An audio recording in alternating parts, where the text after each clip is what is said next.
Hi అండి అందరికీ. ఈరోజు మంచి పర్ఫ్యూమ్ క్యాండిల్ చెప్పబోతున్నానండి. దానికోసం ఏమేమి కావాలో చూద్దాం.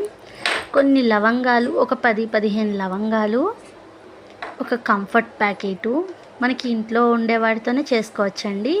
ఒక కంఫర్ట్ ప్యాకెట్, ఏ ఫ్లేవర్ అయినా వేసుకోవచ్చండి. కంఫర్ట్ ప్యాకెట్లు బ్లూ ఉంటుంది, పింక్ ఉంటుంది. ఇక్కడ నేను రోజ్ కలర్ తీసుకున్నాను అనమాట. ఒక క్యాండిల్, ఏదైనా ఒక బౌల్ అండి, గాజుది కానీ స్టీల్ది కానీ యూస్ చేయొచ్చు. మనకి యూజ్ అవ్వదైనా పర్వాలా, కొత్తదైనా పర్వాలా.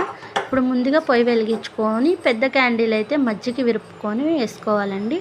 డైరెక్ట్గానే హీట్ చేయొచ్చు క్యాండిల్ని. చక్కగా ఇలా మెల్ట్ చేసేసుకోవాలండి క్యాండిల్. ఈ క్యాండిల్ తయారు చేయడం చాలా ఈజీ అండి, ఇంకా బెనిఫిట్స్ కూడా బాగున్నాయండి. మనం ఇప్పుడు పర్ఫ్యూమ్ రూమ్ కొంచెం బ్యాడ్ స్మెల్ అలా వస్తుంది అన్నప్పుడు చక్కగా ఇలా చేసి పెట్టండి.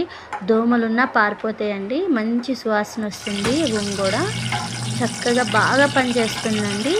లవంగాల వల్ల మనకి దోమలు కూడా తొందరగా చచ్చిపోతాయి అన్నమాట, ఎక్కువ దోమలు కూడా రావు. అలాగే మంచి పర్ఫ్యూమ్ స్మెల్ వస్తుందన్నమాట. ఇలా మెల్ట్ చేసుకున్నాక దాంట్లో దారం వస్తుంది కదండి, అదే దారాన్ని మనం ఏదైనా కర్రకు చుట్టి గ్లాస్లో పెట్టుకోవాలండి. మనం మెల్ట్ చేసిన క్యాండిల్ ఉంటుంది కదా, అది ఒక దాంట్లోకి తీసుకొని చక్కగా మనం ఏదైతే బౌల్ కానీ గ్లాస్ కానీ తీసుకుంటామో అందులో పోసుకోవాలి. దాని తర్వాత కంఫర్ట్ ఉంటుంది కదా, అది కట్ చేసుకొని కలిపేసుకోవాలండి. దాంట్లో మనకి ఎంత కావాలో అంత మెజర్మెంట్ చూసుకొని వేసుకోవాలి. తర్వాత మనమైతే లవంగాలు ఉన్నాయి కదండి, చక్కగా అలాగా ముందే ఒక 4-5 లవంగాలు వేసేసేయాలి. చక్కగా ఆరినాక దాని మీద మనం కొన్ని లవంగాలు పెట్టుకోవచ్చండి. చూసారా, ఇది ఇలా చేసినాక ఒక 2-3 గంటలు వదిలేయాలండి. క్యాండిల్ అనేది గట్టిపడాలి కదా.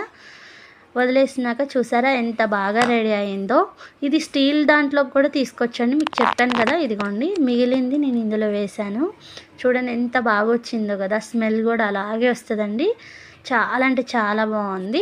ఒకసారి మీరు కూడా ట్రై చేసి చూడండి. నా వీడియో మీకు నచ్చినట్టయితే నా ఛానల్ని సబ్స్క్రైబ్ చేయండి, లైక్ చేయండి, షేర్ చేయండి. Thank you.